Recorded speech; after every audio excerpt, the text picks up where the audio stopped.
Buenos días para todos y todas. Buenos días, profe. Vamos a dar inicio a la sesión de clase de hoy, martes 7 de septiembre del año del Señor 2021. Esta es la quinta clase de 16, con informaciones eficientes por parte de quien coordina.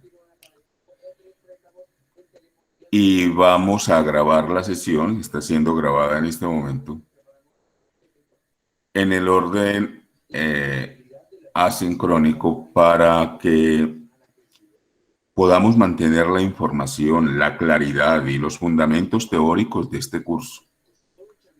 Con el mayor respeto, me llama mucho la atención que las informaciones que se dan a tiempo, que se coordinan a tiempo, que se estructuran a tiempo, presenten dudas al final y sobre todo dudas al grupo.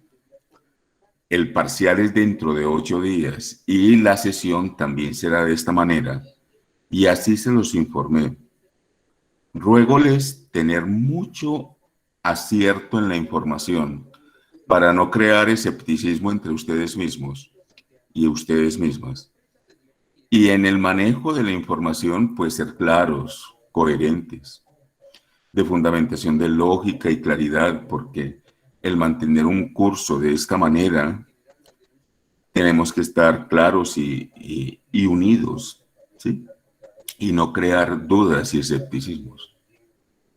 En derecho la duda es muy delicada y ya este curso lo había anunciado. ¿Qué es dudar? Dudar es mantener un escepticismo, pero en derecho las dudas se resuelven en sí mismas, distinto a la sospecha. Se dice en derecho, hay que dudar de todo para llegar a la verdad, para mantener un criterio evidente, cierto. Entonces les ruego estar muy atentos a las informaciones. Debidamente informé que el parcial es dentro de 8 días y dentro de 8 días es 14 de septiembre. ¿Sí? Ruego les puedes estar muy atentos, ¿sí? Y sobre todo mantener un criterio de uniformidad para no crear confusiones.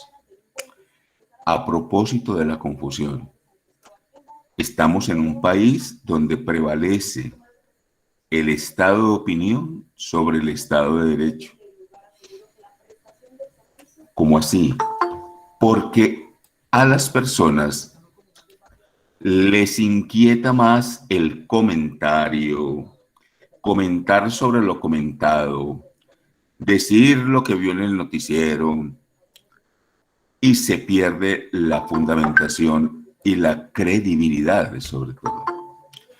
Y es lo más triste en estos aspectos, cuando se pierde la credibilidad. Entonces, ruégoles que mantengan también este criterio, que su formación en derecho, en el momento histórico que ustedes decidieron proponerla, hacerla,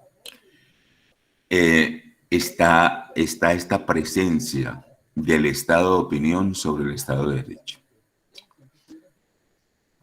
Y eso crea escepticismos, eso crea un estado de mantenimiento de la información adverso.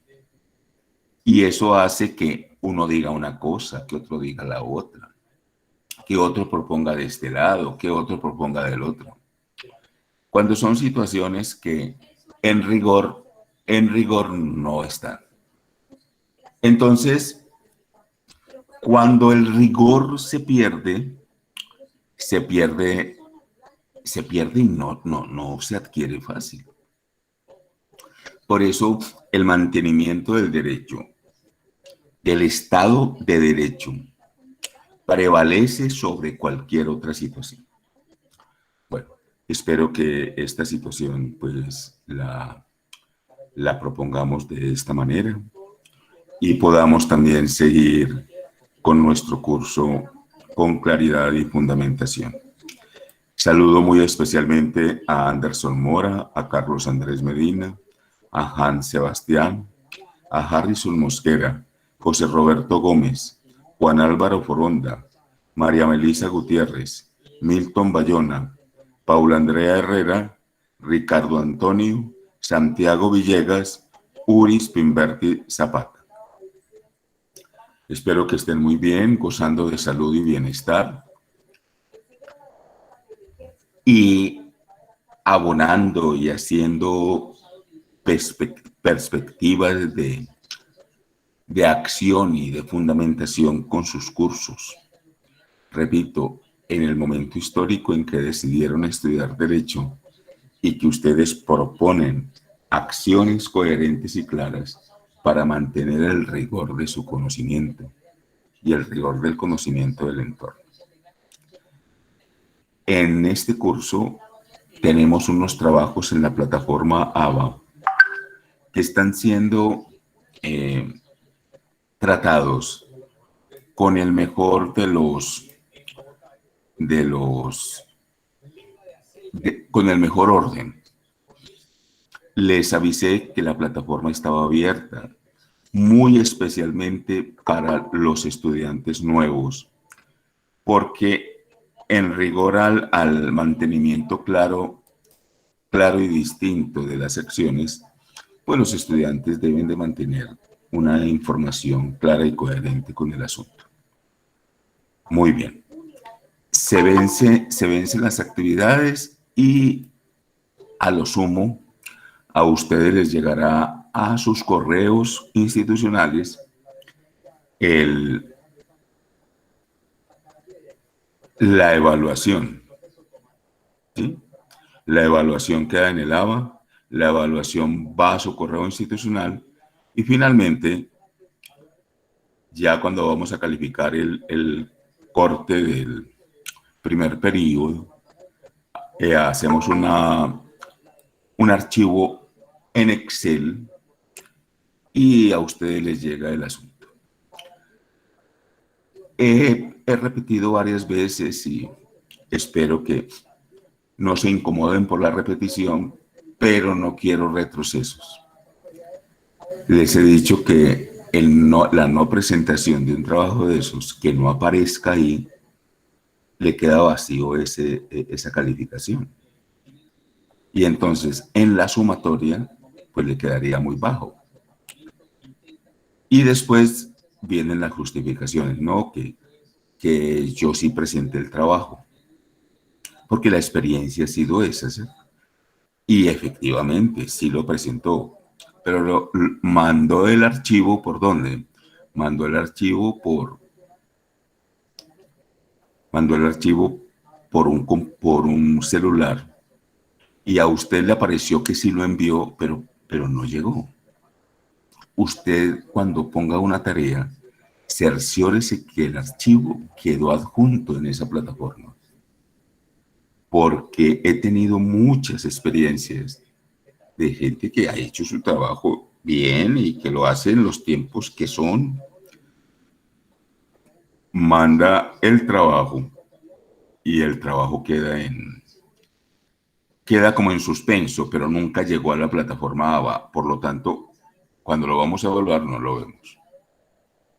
O también de ciertos computadores que ya están, pues no tienen las aplicaciones de rigor. O uno cree que sí las tiene, pero no. Y también ha sucedido. Les ruego estar muy pendientes de ese asunto.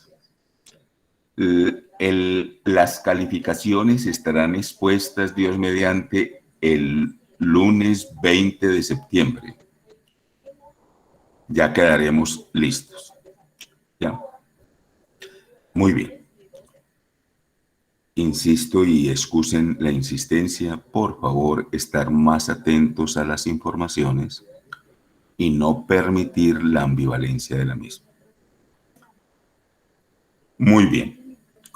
Hace 8 días que nos reunimos con los que llegan de forma presencial y con los que se conectan por este medio. hicimos una connotación en carácter sobre una situación que para este curso prevalece, y es el asunto de la autonomía. La autonomía pensada, discutida, fundamentada, acreditada, situada en el artículo 16 de nuestra Constitución, define el derecho en Colombia. ¿Cómo así que define el derecho? Para nuestro curso de Introducción al Derecho, la pregunta por el derecho es nuestro eje dinamizador, es el mantenimiento de una línea ascendente al conocimiento. Y en varias ocasiones les he dicho que tuviesen la bondad de ir manejando, manteniendo esa disposición de construcción de las respuestas a la pregunta por derecho. La autonomía define el derecho, pero no lo agota. ¿Qué es autonomía? Solo autodeterminación. ¿Qué es autonomía? Solo el mantenimiento de que tengo derecho. No. Por eso, el doctor Carlos Gaviria Díaz defiende la autonomía en un país heterónomo. Tenga la bondad, Anderson Mora, de explicarnos esa hipótesis. Defensa de la autonomía en un país heterónomo. Lo escuchamos. Tenga la bondad.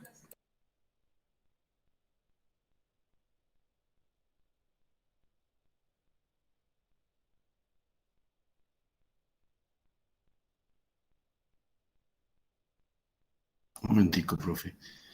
Deme un momentico, profe, abro el archivo.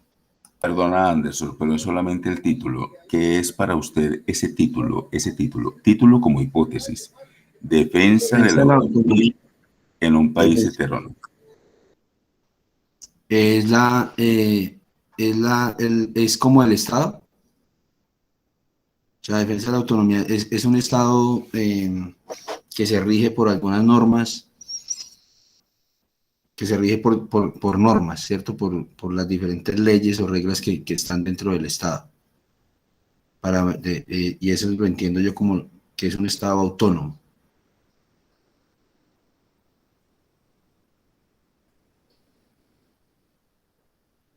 Eso entiendo por ese título.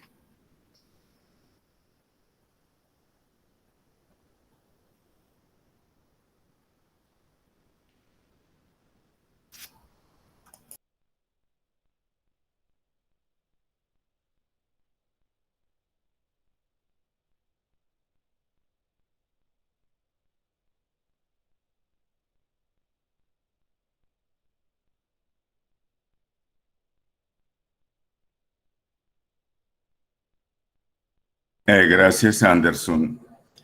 John Jairo López, ¿qué es heteronomía?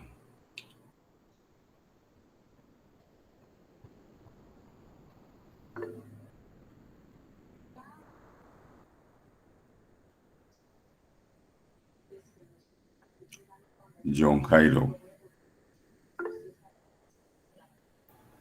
Profe, un momento, ya le... Profe, heteronomía es como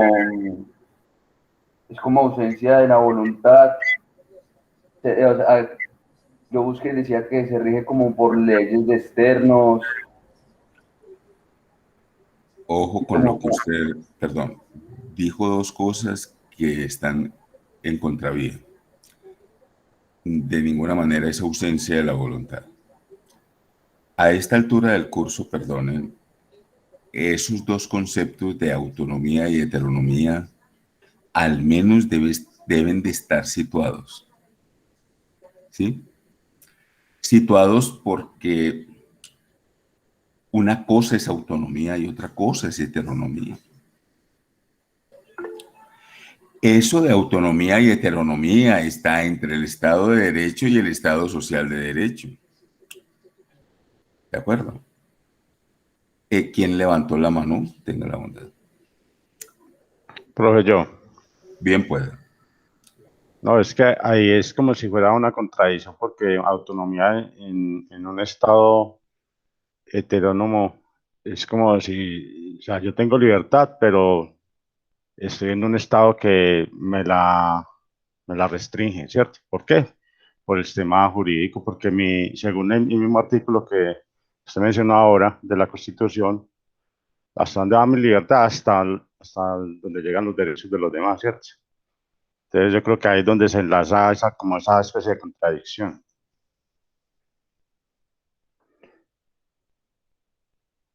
No sé qué usted opine.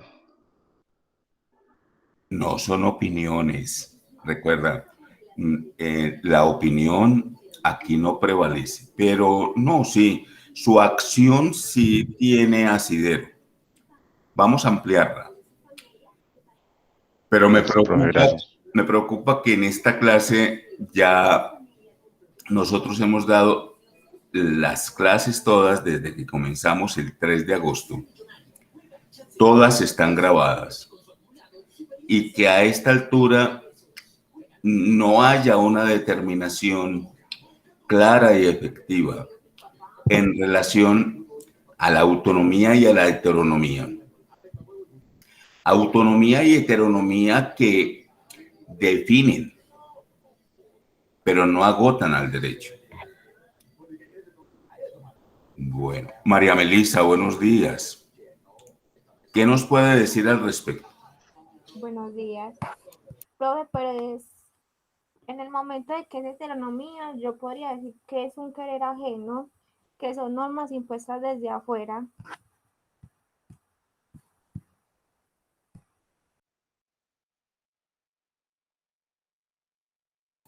Explíquenos, por favor, en defecto. Tenga la bondad. A ver, ¿qué quiere decir esto? Que, por ejemplo, la ley, hay normas que son obligatorias y que todo individuo tiene que acatarlas.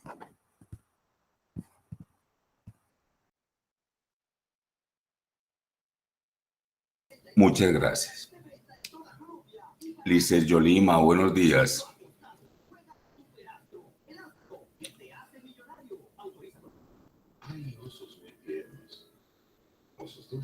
Lices Yolima. ¿Profe me escucha? Hola, profe, buenos días. Trata de ponerle un poco más de volumen a tu micrófono. Te digo, Tiene Lisset, todo el volumen. ya te escuché. Bueno, entonces ponga usted un poco más de fortaleza en la voz y excuse. Mire, tenga la bondad de mirar entre la autonomía y la heteronomía. El giro entre el Estado de Derecho, del Estado de Derecho al Estado Social de Derecho. Profe, para mí, el giro es que autónomo quiere decir que cada persona es libre de sus acciones, ¿cierto? Pero que tenemos unas leyes que nos rigen y que nos conducen pues como hacia donde tenemos que ir encaminado. Cada persona puede elegir irse en controversia de eso y a causa de eso hay unas acciones legales y penales que debemos asumir. Eso entendí yo en ese cambio de Estado de Derecho a Estado Social de Derecho.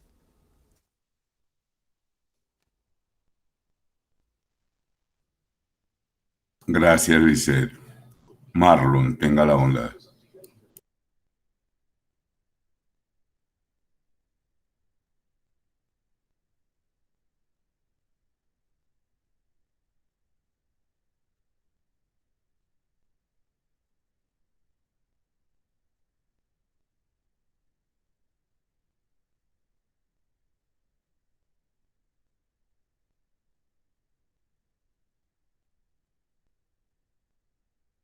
Marlon.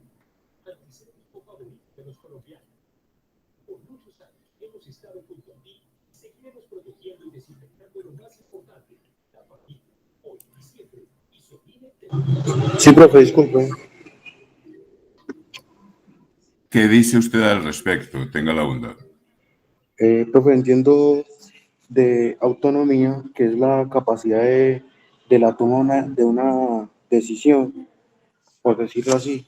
Y heteronomía lo entiendo por las decisiones que toma el Estado para un individuo con una legitimidad.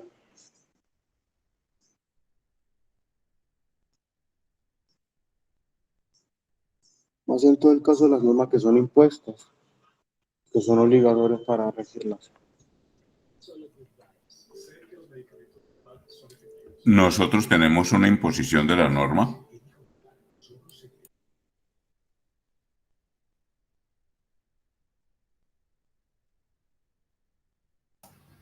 Profe, pues no es que sea como imposición realmente, o sea, hay unas normas que, o sea, en Colombia sí vemos está la constitución política y luego viene el tema de las leyes que son emanadas por el Congreso de la República, ¿cierto?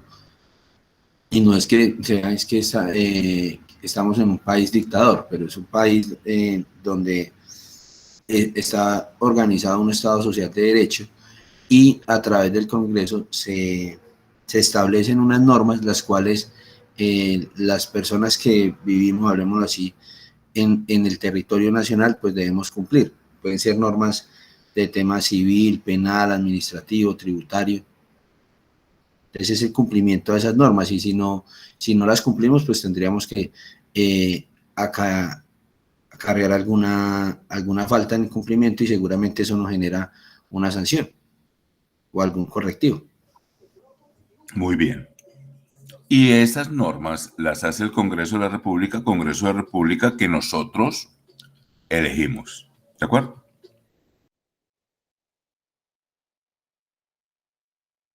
Sí, señor.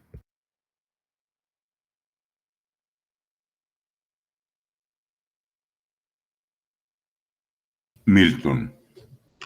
Profe, yo entiendo que la autonomía en moral significa que las normas morales proceden de uno mismo y la heteronomía en moral significa que las normas morales proceden de otro. Un ejemplo, cuando un niño necesita que el papá le ayude con un trabajo de colegio o así, profe, que depende de otra persona, ¿sí me entiende?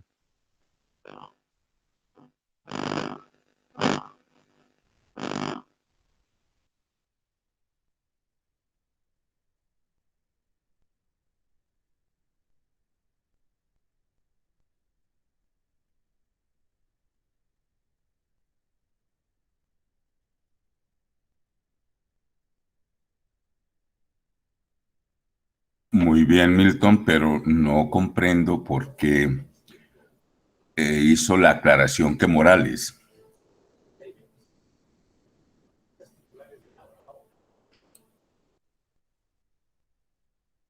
Habría una distinción, tendríamos unas morales y otras legales, tendríamos unas más legítimas que otras, entonces. Profe, porque entiendo que la autonomía es como nuestras propias normas y la heteronomía es cumplir las normas que se nos dan desde un punto de vista, por decir, en la convivencia o algo así, profe. Bueno, pero sí les ruego que ese texto lo tengan claro, porque yo les había anunciado de la vez pasada, no, y ya llevo como 15 días, que la primera actividad del segundo corte va a ser en efecto la relación entre autonomía y heteronomía. Para eso, leemos el texto del doctor Carlos Gaviria Díaz, La defensa de la autonomía en un país heterónomo. Recuerden que no es un texto que él propiamente escriba, sino que es el resultado de una conferencia que él coordinó. Y la introducción a mí me parece una introducción muy sabia. La introducción presenta eso que les he preguntado del Estado social de derecho. Ahí está. Ahí está el giro en esa introducción a ese texto. Está el giro del Estado de Derecho al Estado social de derecho. A mí me angustia en cierta medida cuando uno escucha definiciones del Estado social de derecho con tanta deficiencia, incluso en los medios de comunicación. Porque el Estado de Derecho, el Estado social de derecho siempre será una construcción, una nueva racionalización jurídica, un nuevo estado de garantías, una nueva expresión en carácter, pero se mantiene el Estado de Derecho. Entonces, esa posibilidad del Estado de Derecho al Estado social de derecho está pensada en esa doble condición. Por eso esa introducción del doctor es muy clara y muy fundamental.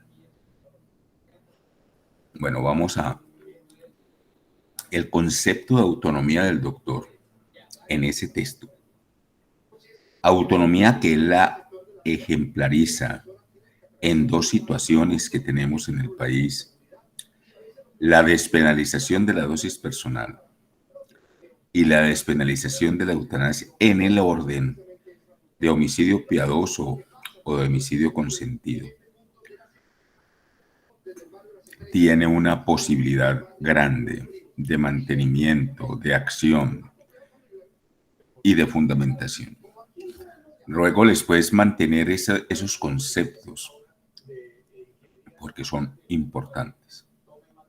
La actividad no será decir qué dice el texto, porque esa actividad, aunque es aprensible, no tiene una capacidad dialógica de intención, porque lo mínimo que podríamos pedir era, bueno, ¿y qué dice el texto?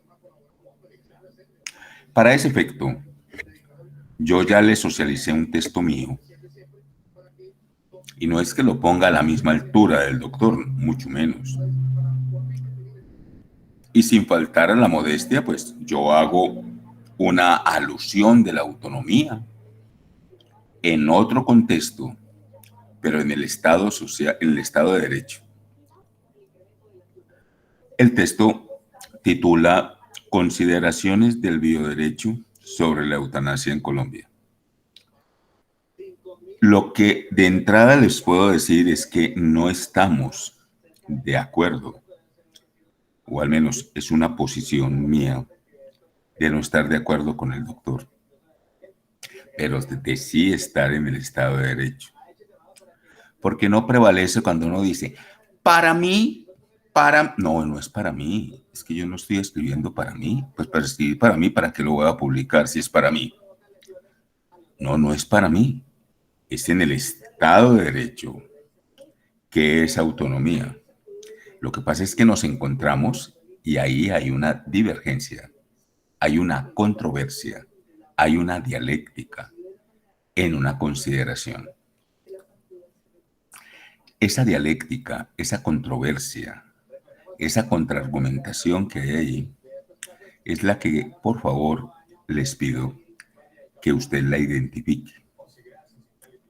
Es disímil, es lacónica, no está expresa así como la claridad fundamental que él comienza en esa introducción.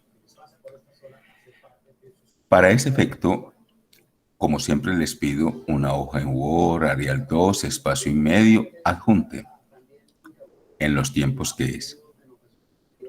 Esa actividad, por ser del segundo corte, no está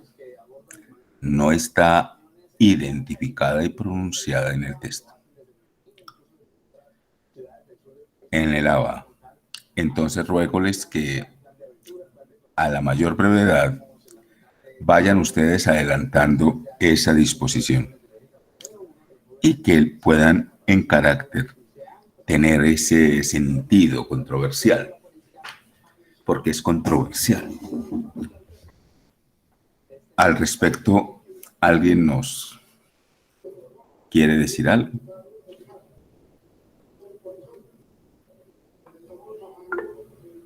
Bien pueda. Profe, buenos días, compañeros. Profe, la autonomía se refiere a la capacidad de cada persona de decidir por su propio bien o por lo que le parezca, entrando a regularse por el derecho o el derecho social que pone ya unas normas de usted es libre de asumir lo que quiera para usted, pero teniendo en cuenta que no afecte a las demás personas. Muy bien, muchas gracias, Santiago. En ese sentido,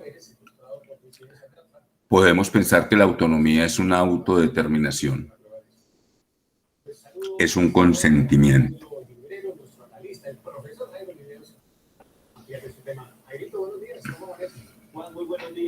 En el país, Lisset, bien pueda. Profe, lo que pasa es que somos individuos pues autónomos cuando nosotros mismos regimos sobre nuestras leyes, ¿cierto? Y venimos siendo heterónomos cuando las leyes se rigen sobre otra persona, o sea, vienen estipuladas sobre otra persona. Anteriormente, cuando estábamos en la época de la esclavitud, ellos no eran heterónomos porque ellos simplemente eran esclavos, eran incapaces legalmente y se regían por las órdenes de su amo. Hoy en día, en el Estado Social de Derecho, todas las personas somos heterónomos, todos tenemos decisión de sí mismos, de nuestras acciones. Entonces ahí es donde viene ese cambio. Sí, Lisset, muy amable. Muchas gracias. Bueno, vamos a pasar de ahí porque ya es un asunto pues que lo hemos hablado varias veces. Lo ideal fuera que usted, cada vez que estas clases terminen, se preguntara, bueno, ¿y qué es derecho? Vamos pues a un asunto que también hoy es muy importante dejarlo ya, perdón, abierto, bien dispuesto. Me estoy refiriendo a dos términos que en este curso se convierten en conceptos. Y me estoy refiriendo al iusnaturalismo y al positivismo. Sobre ese asunto, yo le sugerí una película, El nombre de la rosa. El nombre de la rosa lo detallé en este sentido. En Italia vivió contemporáneamente, hace relativamente poco murió, Umberto Eco. Umberto Eco era un filólogo, filósofo de la época, pero un hombre amante de los escritos antiguos, visitador de lugares históricos, y parece ser que al norte de Italia, en una de esas abadías antiguas, abadías de más de 1000 años, que todavía tienen en pie y que todavía son abadías, es una abadía benedictina. Allí encontró un escrito en latín antiguo que él tradujo y que le llamó poderosamente la atención y sobre el cual construyó un texto que se llama El nombre de la rosa, fundamentado en todo aquello que está expuesto en ese texto. Cuando El nombre de la rosa salió lo llevaron pues a la pantalla. Es una película de los años 80. No para cualquier público, no es una película de cualquier público. Para su tiempo fue una película muy costosa. Algunos críticos decían que se exageraron en el costo y otros decían que tal costo y tampoco el mensaje.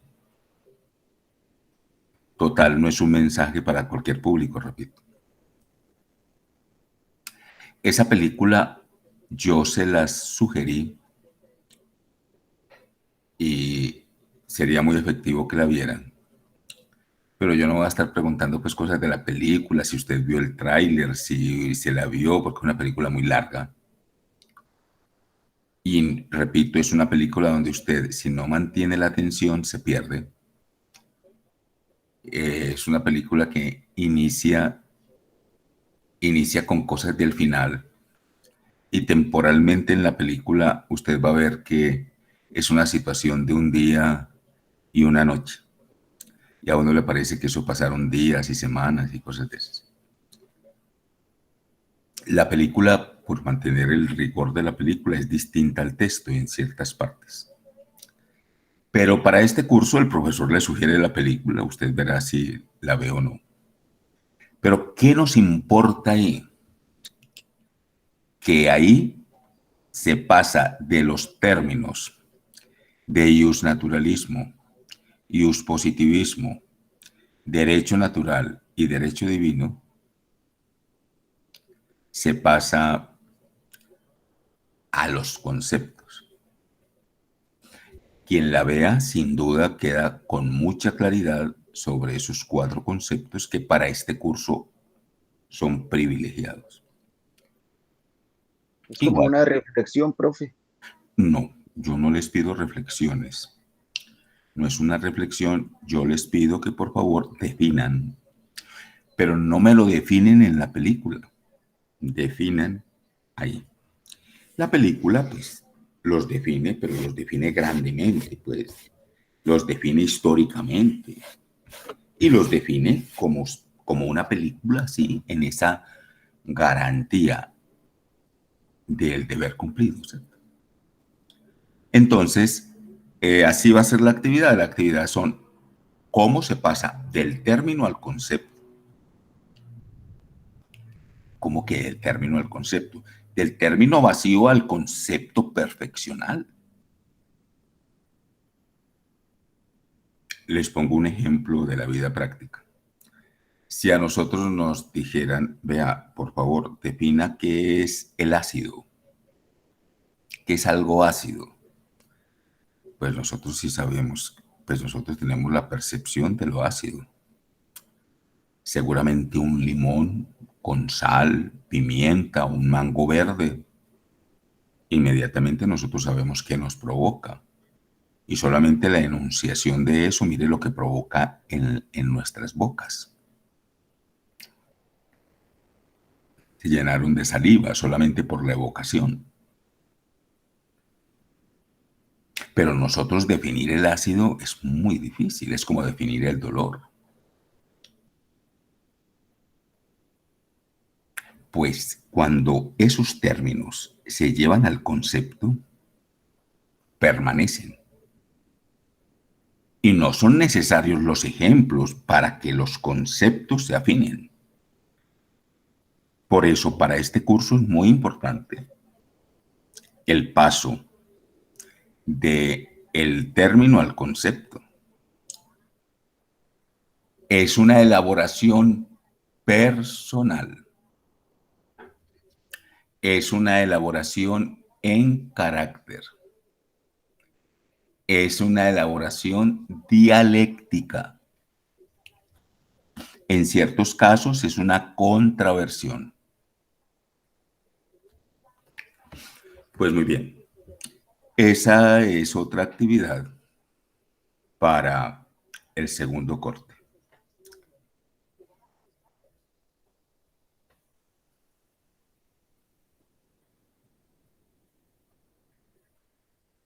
Muy bien. Vamos, faltan 15 minutos para las 7. voy a comenzar a partir de este momento una disertación por el estado ius natural y el positivismo. Espero poder terminarla hoy. La vamos a atender y terminada habrá unos comentarios y termina la sesión. No voy a hacer una historia del derecho, no. Y mire que en su currículo no hay historia del derecho. Si usted fuera a otras mallas curriculares de otros programas de derecho que hay muy cerca de nosotros, usted pudiera encontrar que tienen historia del derecho, ¿no? Porque una historia por la historia se nos vuelven en las geografías a veces irreflexivas que no apuntan donde nosotros debemos apuntar. Voy a partir de una situacionalidad que nos va a ayudar mucho a nosotros a poder pasar de esos términos a los conceptos.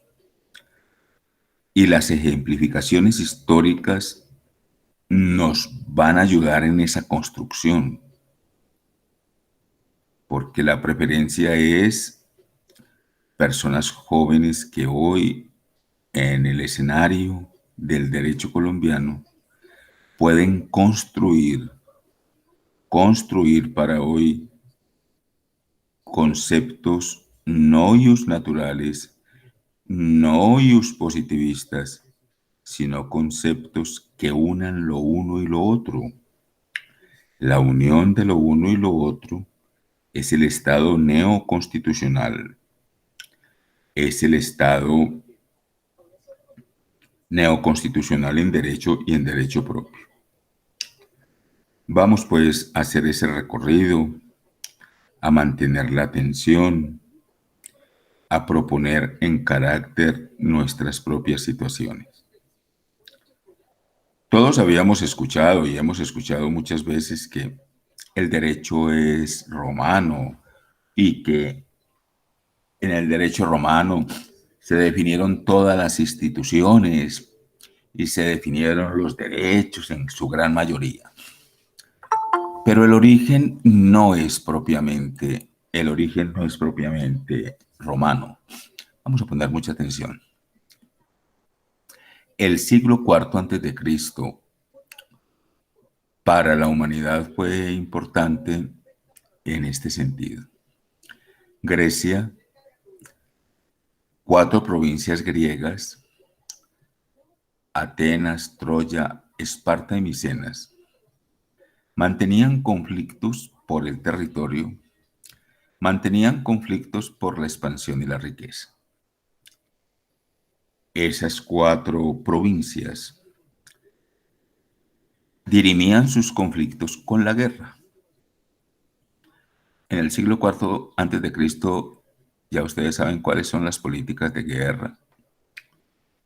Y el vencimiento en la guerra traía consigo la victoria, y la victoria era el poder sobre el enemigo.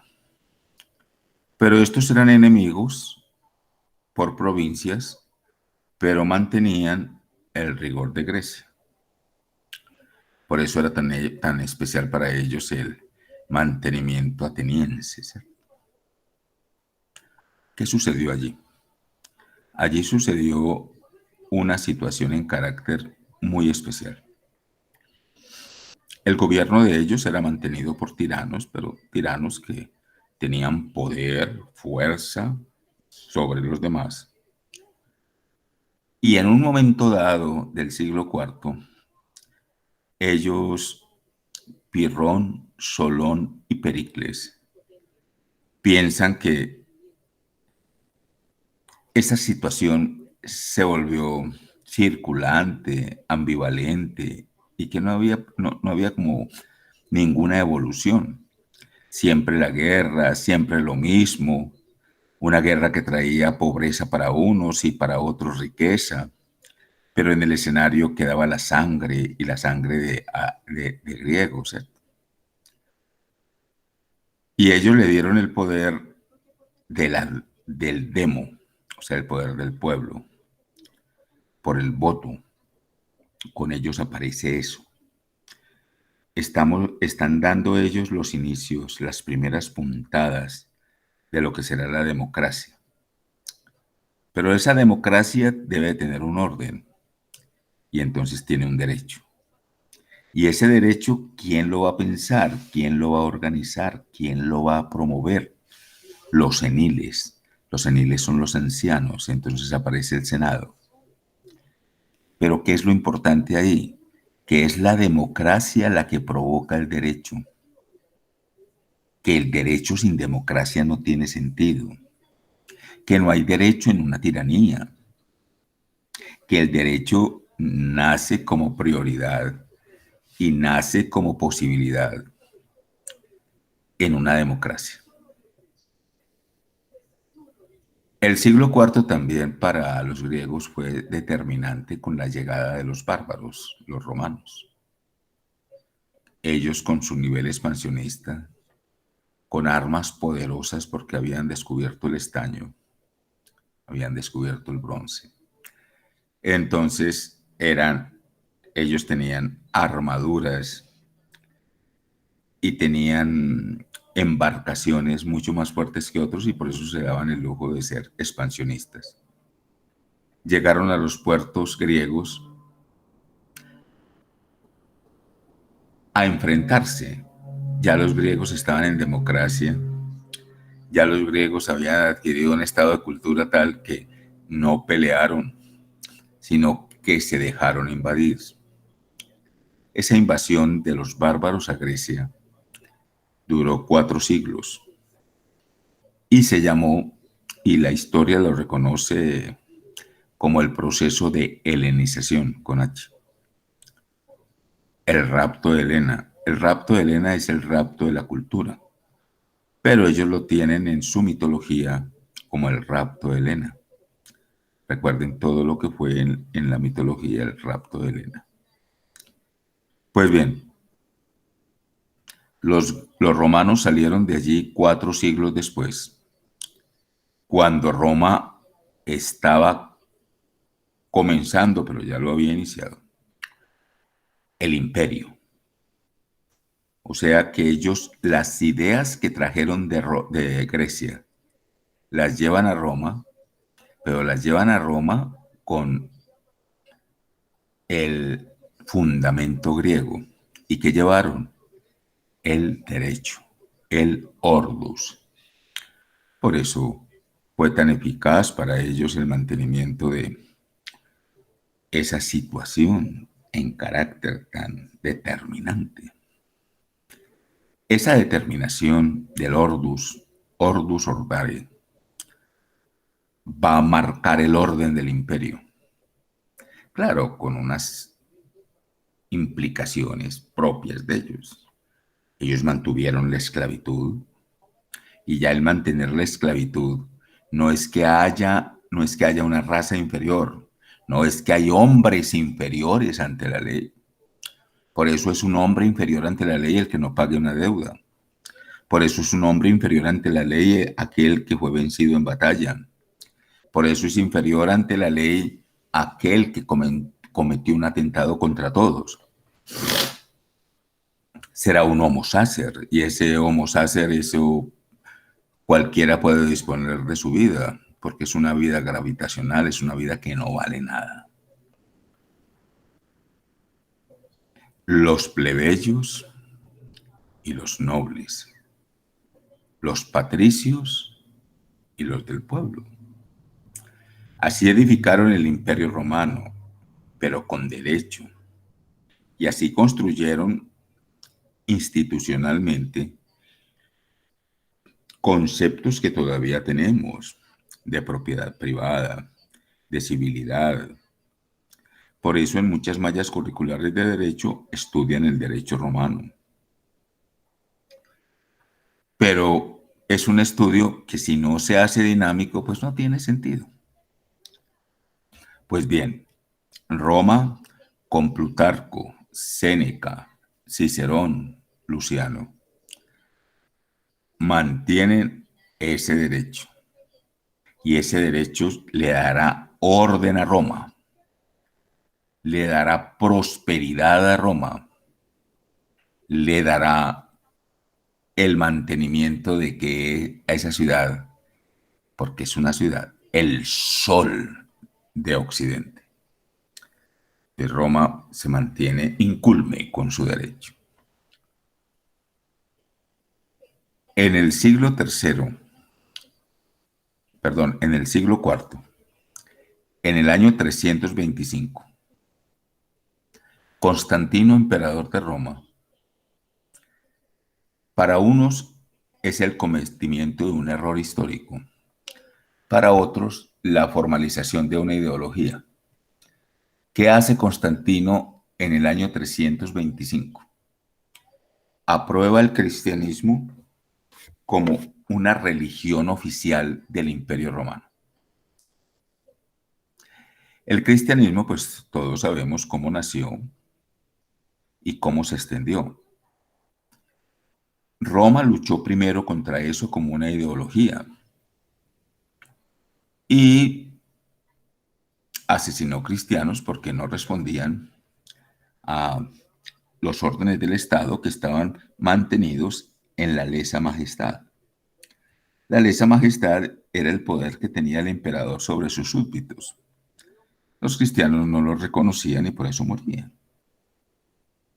Pero ya Constantino, viendo que eso estaba avanzando, que cada vez eran más, pues decidió aprobarlos, pero como religión oficial.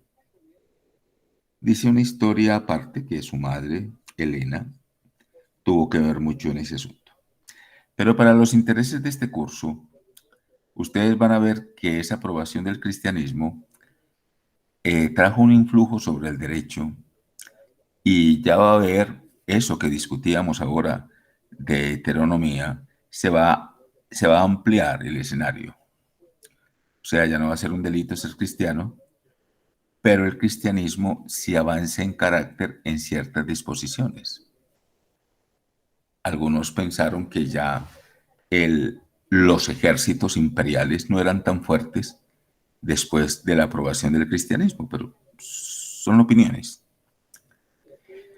Lo cierto es que cuando Justiniano, nieto de Constantino, dice la historia, gobernaba, llegaron los musulmanes. En aquel tiempo no se llamaba así musulmán, sino sí eran musulmanes, pero venían de otro lado. Por eso usted en la historia ve que en ese tiempo, ¿cómo lo denominan? Caída de Constantinopla en poder de los turcos. Constantinopla era la ciudad de Constantino. Y su caída no es una caída que se cayeron los edificios, caída es la caída del poder. Al llegar los turcos, pero turcos, entiéndanme por favor, en ese orden. Una cosa es Occidente y otra cosa es Oriente. Pero en el Oriente no es que sea más grande el Oriente que el Occidente. En perspectiva pudiera ser lo mismo.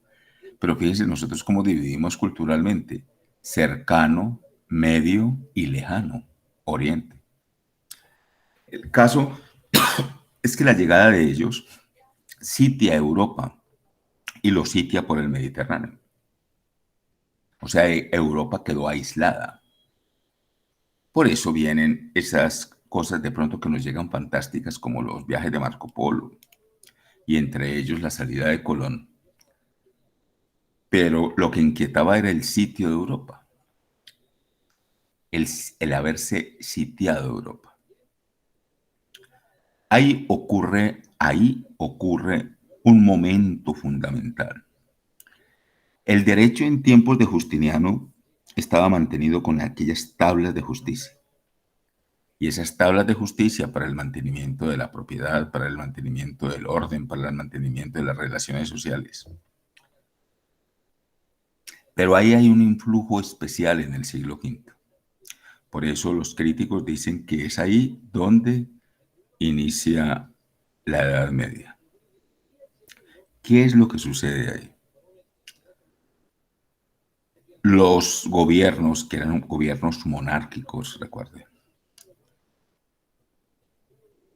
el mantenimiento de la monarquía, que viene desde esos tiempos y que todavía algunos países lo tienen, ya con reformas constitucionales, incluso democráticas como España. Hay un influjo especial y es que los gobiernos le piden al Papa reinante que gobierne en nombre de ellos porque ese Papa hacía cohesión entre los pueblos. Le ofrecen ejércitos y el Papa se autodetermina. No es se autodetermina, no. Lo determinan los gobiernos monárquicos de su tiempo como rey del mundo, ¿cierto? Pero en ese sentido, para mantener el orden. Por eso hay un influjo, por eso hay un cambio. Y ese cambio, pues, es lo que hace la Edad Media. La Edad Media hace un mantenimiento del poder eclesial, pero no es un poder eclesial que ellos se arrogaron, fue un poder eclesial conferido para mantener el orden de Europa. Eso es importante en ese sentido. Me voy a referir muy especialmente en este momento al siglo XIII. El siglo XIII lo reconocemos como la Alta Edad Media, pero también es un momento crucial para la cultura. ¿Por qué crucial? Porque hay acontecimientos en ese siglo que definen la estructura y el mantenimiento de los siguientes siglos. Pero se realizan ahí situaciones tan emblemáticas y tan importantes que fundamentan el futuro de la humanidad y para nuestro curso, el futuro del derecho. Es el tiempo de Shakespeare, pero también es el tiempo de esa película que yo te sugiero, el siglo XIII. ¿Cuál es el contexto del siglo XIII? La peste bubónica. Como había un imaginario que tenía muchos ascendentes, pero era la iglesia que ayudaba a mantener esos ascendentes. Para mantener el orden estaba el temor, o sea que los no letrados mantenían el temor y el temor obligaba al cumplimiento. Las ideologías reinantes hacían que la presencia del demonio y cosas de esas que pervertían el imaginario colectivo. El caso es que la peste fue un eje central que acabó con las economías locales y que diezmó la humanidad sin duda.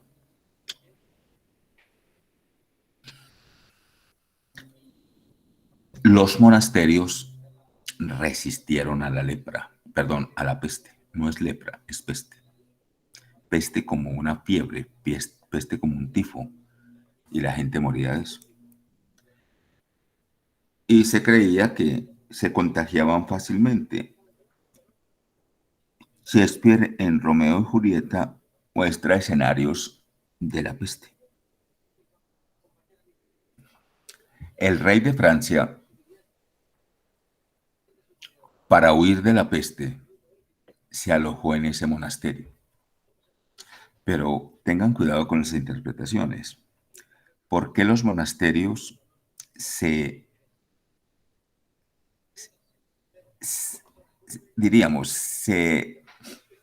evadieron o no tuvieron en su presencia la peste? Porque en los monasterios las fuentes de agua, en sus fuentes de agua no bebían las ratas y las ratas eran las que mantenían ese contagio de la peste y las ratas abundaban en Europa porque los gatos por aquel asunto habían sido exterminados. Pudiera ser una variable, pero no es la única, ¿sí? Una variable de interpretación. El caso es que la gente moría, las ciudades estaban casi exterminadas y el rey de Francia con su corte se va a esa abadía, al norte de Italia.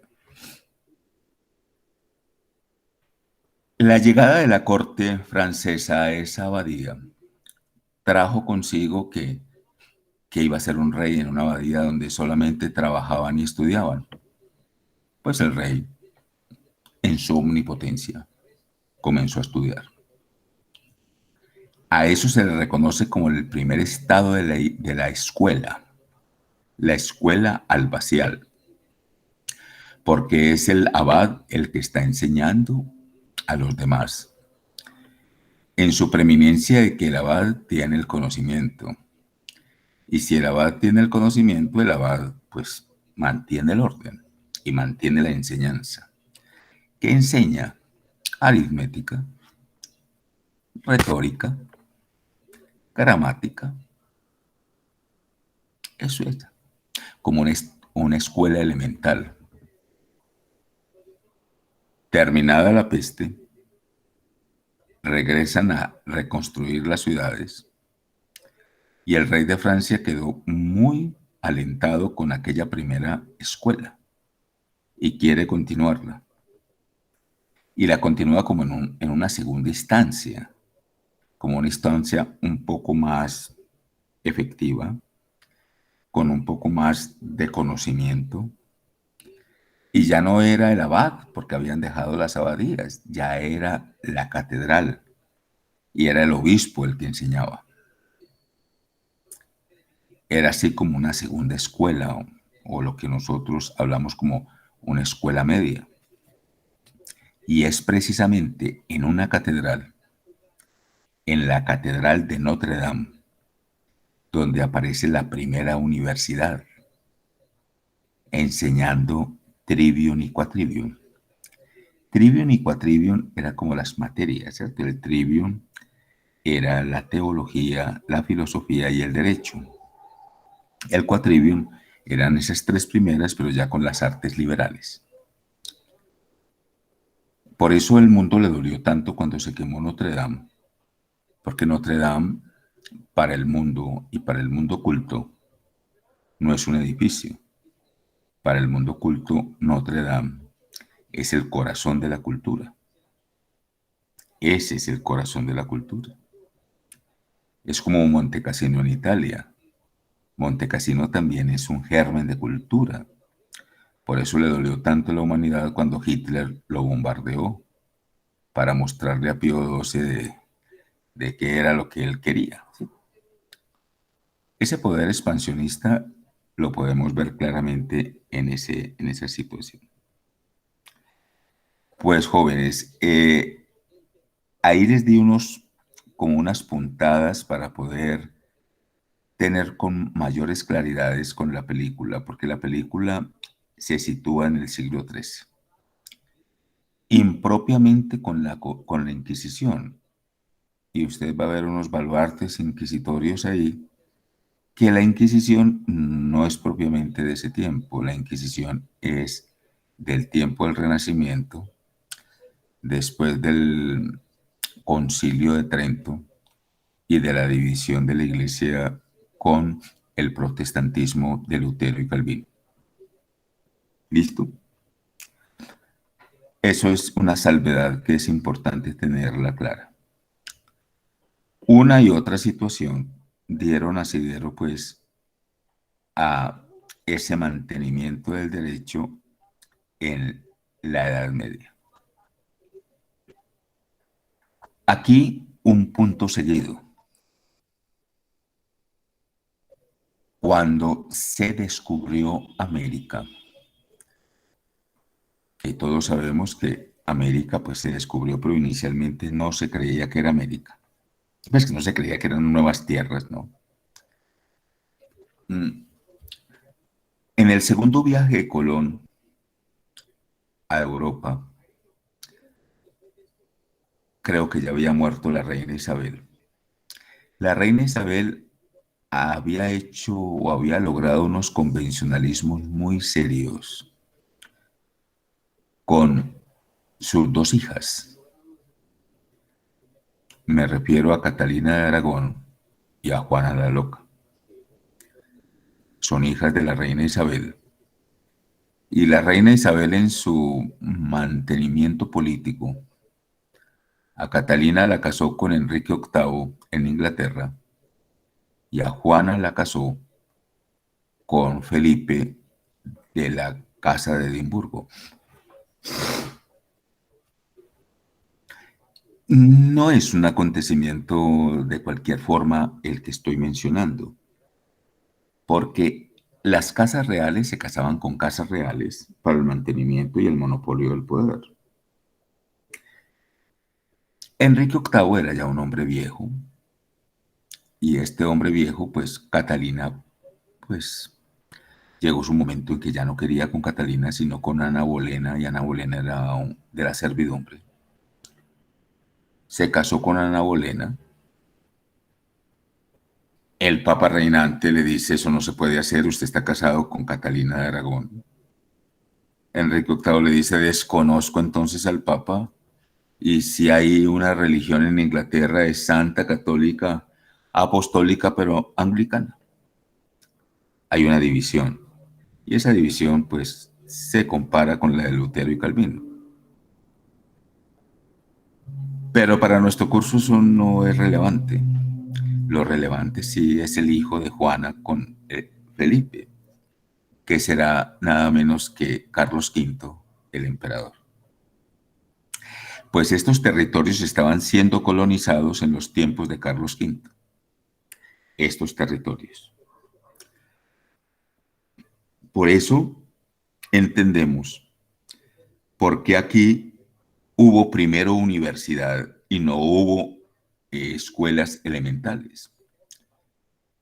Y los españoles, cuando llegaron a estas tierras y las colonizaron, lo que hicieron fue eso: universidades.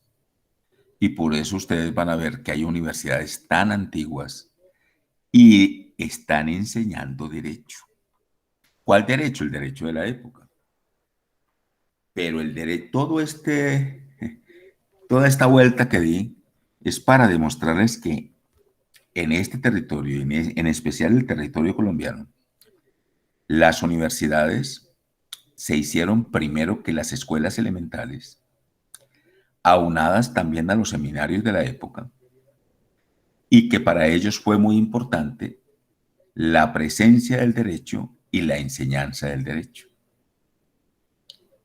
Por eso ustedes van en universidades como la Universidad del Cauca, universidades como el Colegio Mayor del Rosario, universidades ya menos antiguas como la Universidad de Antioquia, pero aquí hay universidades de 400 años. Están para cumplir 400 años. La Universidad de Antioquia lleva 200 y tantos, pero lo que les quiero mostrar es que se enseñó derecho, el derecho de la época.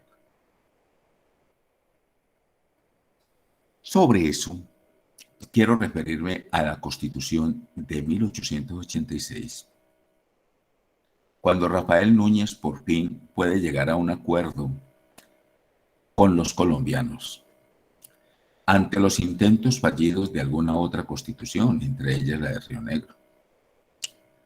1886, Colombia tiene una nueva constitución de carácter liberal que defiende al individuo.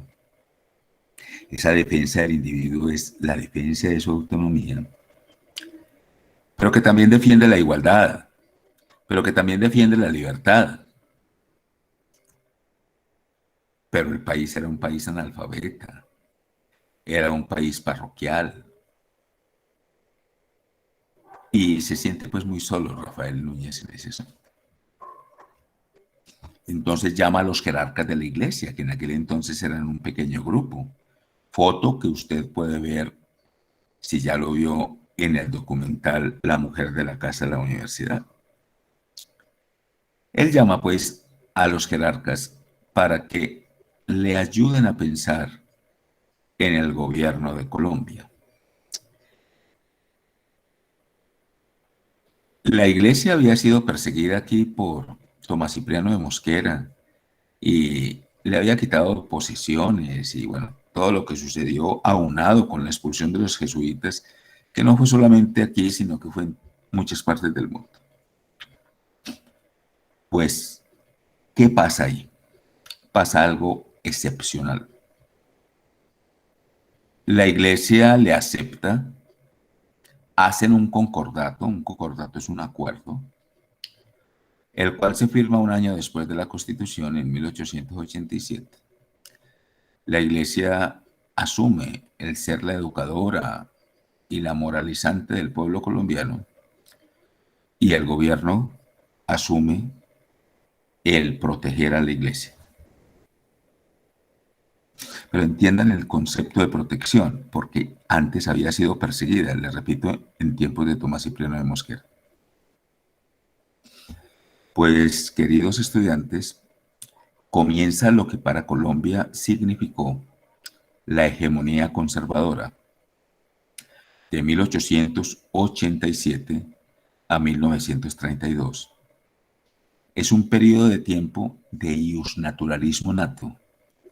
El iusnaturalismo aunado a una política de Estado y al mantenimiento de una democracia, pero con ascendentes republicanos, con ascendentes de defensa de la patria, con fundamentaciones de filantropía, de altruismo y de una justificación preeminente de la aristocracia. ¿Qué provocó eso? Un pueblo domesticado, un pueblo muy religioso y a un pueblo que le sucedieron muchas cosas. Esos gobiernos son atomizados en ese sentido.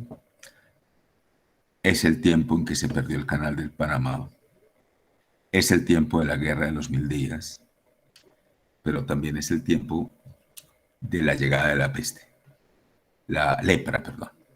Colombia admite la emoción de la lepra y la lepra trajo consigo pues unos resultados muy funestos para el país.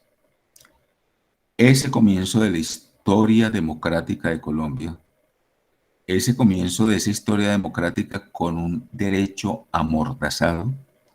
¿Y por qué podemos decir que es un derecho amordazado? Porque es un derecho que está cumpliendo unos fines políticos y esos fines políticos siempre estarán a favor de la aristocracia y nunca del pueblo. La década del 30 estará marcada por la presencia de la llegada de unos jóvenes colombianos que se fueron a estudiar a Europa y que vienen con ideas que algunos tildaron de revolucionarias, pero que fueron las ideas que modernizaron el Estado colombiano. La modernización del Estado colombiano, pues, está cifrada no en el iusnaturalismo, sino en el positivismo. Y eso es lo que he querido que ustedes hoy comprendan. Va a estar situada en el positivismo. Por eso la década del 30 en Colombia será una década de un vuelco total al derecho. Ese derecho natural, ese derecho moralizante, ese derecho en que los pobres van a ser siempre pobres y asumieron serlo, y los que tienen dinero y los que tienen poder, pues también, cada cual en su sitio, porque ese es el orden, ya cambian en los años 30. Ya son las ideas autónomas, ya es la libertad, la igualdad, ya es el mantenimiento de la autonomía. El primer gobierno en esa instancia será el gobierno de Alfonso López Pumarejo. son 2 gobiernos, que el segundo no lo terminó, pero serán gobiernos seguidos por Enrique Olaya Herrera, por Lleras Camargo. Son gobiernos a ultranza que quieren un cambio, y ese cambio estructural en el derecho. Hay unos cambios estructurales que hacen que Colombia inicie caminos por el positivismo, caminos por la norma de la norma, y caminos que sin duda le dieron más progreso, y no porque yo lo diga ni haga la interpretación, sino porque así se considera. Esa modernización del Estado colombiano a partir de ese momento trajo consigo la expansión notarial que no existía, el certificado, los certificados civiles sobre los eclesiásticos que no existía, y el tipo de hombre que se despierta ahí es un hombre democrático, un hombre constitucional. Se ha dicho de paso, el concordato recibe unas reformas sustanciales en esa década del 30. Y Colombia va a pensar distinto. Terminó la hegemonía conservadora y Colombia va a tener otras ópticas para pensar el Estado de Derecho. Jóvenes, son las 7:20. Hasta aquí vamos a llegar hoy por mi situación y porque este discurso no se puede despachar todo en un momento. Vamos a continuar en la próxima clase porque dejamos a la sazón esta situación antes de una irrupción que hubo en los gobiernos liberales. Esos gobiernos liberales recibieron el título del Olimpo liberal. Usted puede imaginarse qué es el Olimpo así como el Olimpo griego de los dioses griegos. Olimpo liberal. Olimpo es una supremacía en el concepto, es demostrar que se pudo pensar otra situación y que se pudo pensar en carácter otra denominación especial para nombrar el derecho. Para nosotros aquí no es importante las anécdotas históricas, aquí lo importante es esa evolución del derecho, pero más que la evolución, los traumas que ha tenido el derecho, las expansiones que ha tenido el derecho. Estamos pues en el tiempo del positivismo en Colombia y mire cómo hice esos nexos entre la historia europea y la historia nuestra. Si tienen alguna pregunta, por favor háganla en contexto.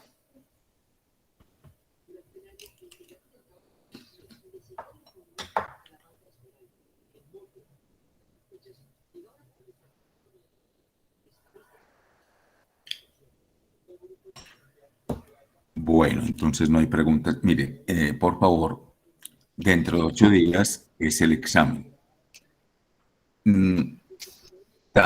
Ahí sí, pues, tendremos una sesión. Nosotros no nos vamos a conectar directamente, pero yo estoy ahí atendiéndolos en el WhatsApp si tienen alguna dificultad. El examen es lo que hemos visto.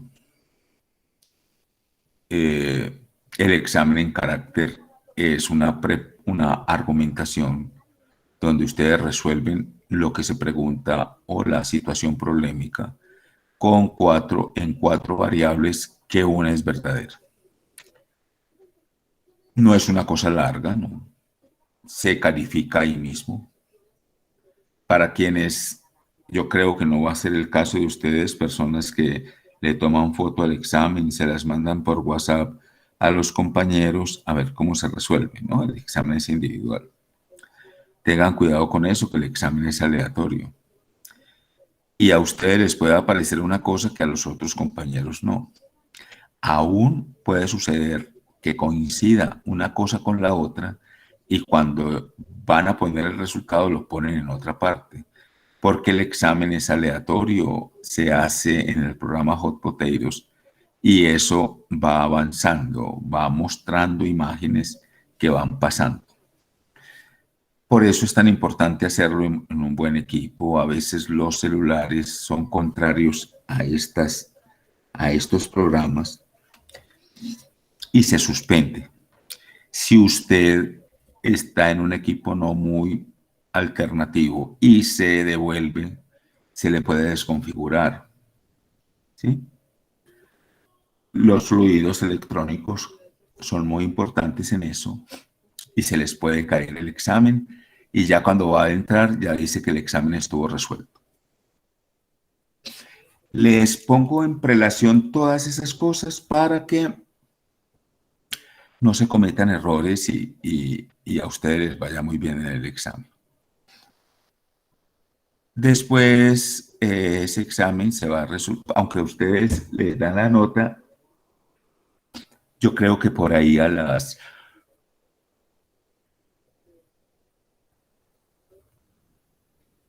8 de la mañana los puedo convocar, ya van 2 horas de examen, a las 8 de la mañana para que podamos mantener situaciones del examen y mirar las correcciones en su defecto. Ya para ese día, pues tenemos el 21% evaluado y el 9% del ABA. Si no tienen preguntas, entonces, sí les pido a las 7:25 terminar la sesión porque la incomodidad en mi afección que les he contado y fundamentalmente, pues, se avanzó en lo que podíamos hoy del curso. Muchas gracias, profesor. Bueno, les deseo un feliz día. Gracias, profe. Quedó la clase grabada Gracias, profe. y en breve Gracias, profe. se la subo al ABA. Que tengan un buen día. ¿Nos puede dar tipsitos del examen? ¿Dar qué? Tips para el examen. Del examen. No comprendo. Profe, pues como ¿Alguna usted pista, se va a basar, profe? por ejemplo, en casos, Como por ejemplo la respuesta de la pregunta 2. No, yo no comprendo mucho eso. Lo que les digo es que no es una situación difícil, sino que ustedes resuelvan con lo que hemos visto en el curso, ¿cierto? Sobre todo con la resolución a la pregunta por el derecho. ¿Listo? Listo, Sí, sí, señor. Bueno, un feliz día. Selección múltiple, ¿cierto? ¿Cómo? Selección múltiple. Sí, lo hemos dicho ya que es con el proyecto de CAES, sí. Pero selección múltiple no es que haya